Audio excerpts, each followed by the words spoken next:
สบายดีปีใหม่เด้อพี่น้องว่าจังไดสบายดีเมื่อทุกคนอยู่ดีมีแฮงบ่เห็นหน้าโดนเติมโอ้ช่วงนี้ก็มีอาการไอขึ้นไอเป็นหวัดวัชชะอุ้ยโรคภัยไข้เจ็บเนาะอืมกินยาแล้วก็เศร้าพักผ่อนละลายกินน้ำละลายเด้อพี่น้องเด้อI love you ไอคือทอนเมียบ่จัก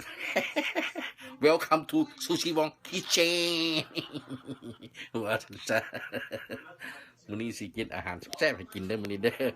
อาหารสุขภาพกินแล้วกินอาหารดีๆสมองก็ดีเนาะพี่น้องเนาะว่าซะสวัสดีปีใหม่โอ้ยังไอ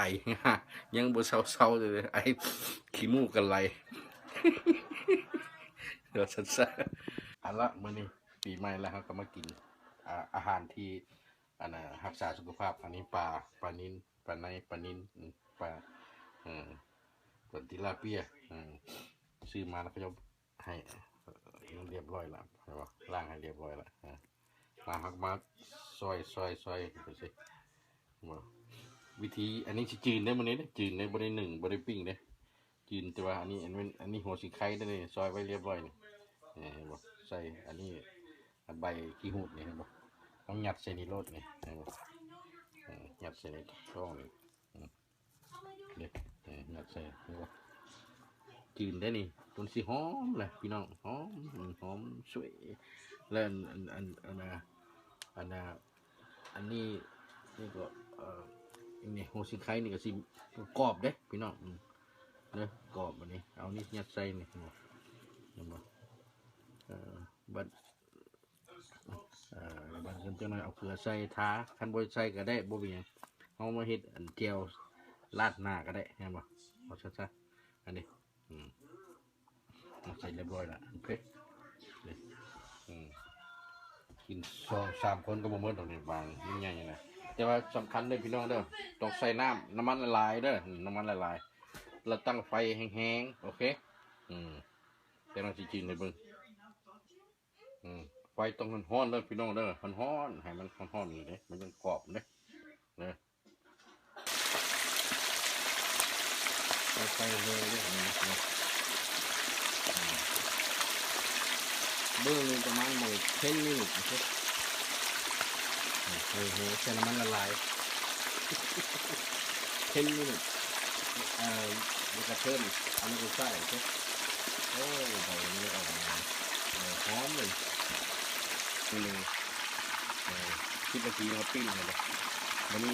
ใบอะไรให้ถึงไก่ครับมันออกมาแบบก็แบบหอมเลยหอมปากกับหอมบริคาวได้พี่น้องลองเห็นดูเลยแคบๆเลยเบื้องละ10 นาทีได้ไหมไฟร้อนโอเคเวลาลงปลาสวิตมันต้องให้ปลามันแห้งด้วยบ่ให้มันเปียกลายด้วยพอมันขี้ฟุ้งเลยโอเคมาทำซะจะเจ็บพอเอามาซักออกทั้งหมดเลยให้น้ำมันย่อยออกเลยน้องเลยหมดทั้งหมดเด็ด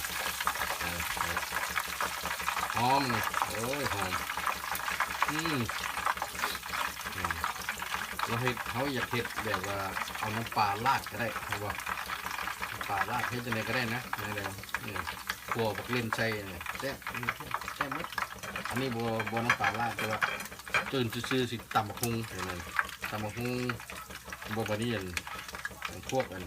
เขาสีขอกสีไข่แบบตัวเด็กมาเขาแบบตักเอาไว้นี่ให้น้ำมันย่อยออกเลยหมดพอทุกท่านเสร็จไว้โอ้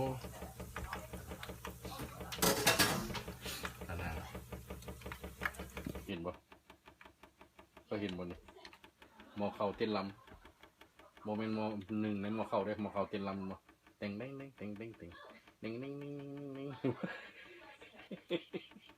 มอเข่าเต้นลำฮัตเตอ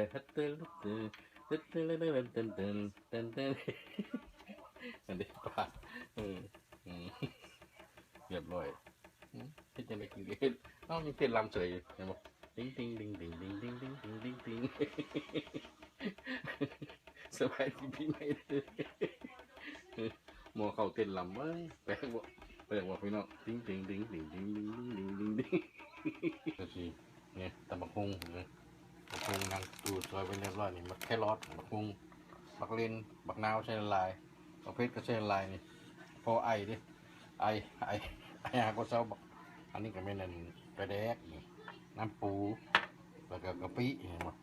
น้ำปลาเนี่ยแล้วก็น้ำตาลนะครับซะนี่ปลาสุดเลยเลย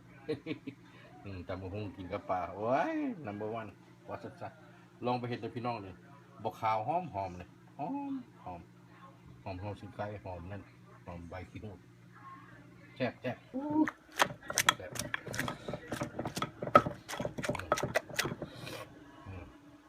แซ่บแซ่บตำบักหุ่งชิมมึงดูแซ่บบ่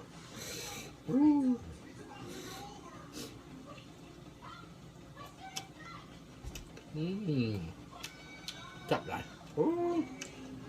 โหเผ็ดเผ็ดเผ็ดเจ็บเจ็บเจ็บนี่แล้วแหละนี่อันแกงขี้เล็กนี่โอ้ยคือทนเมียเฮ็ดให้ไว้ให้กินนี่ใช้ในฟรีเซอร์ไว้นี่โอ้ยสุดยอดแซ่บตำบักหุ่งปลาเจียวหมูกับผักเลยข้าวเหนียวว่าซะข้าวเหนียวอันนี้ซอสเขาใส่เอาไปโฆษณาจะเขาเขาใส่ในรถนี่ใส่ซอสบริญญาเขาเฮ็ดเรียบร้อยแล้วใส่มันหวานแบบหวานกรอบปลาเนี่ยกรอบไม่ต้องแซ่บหลายแซ่บนะลองให้กินมึงเลยแซ่บว่าซะอุ้ยโอ้ยคือหอนเมียเลยกินผู้เดียวบอกตูจะไหนมาครับปลา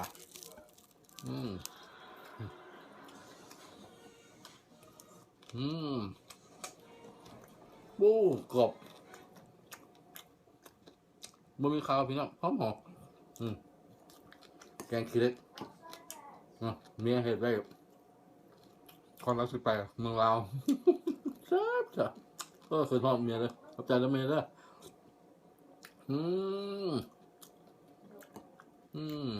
หนังพร้อมไหมหนังแซ่บแกะ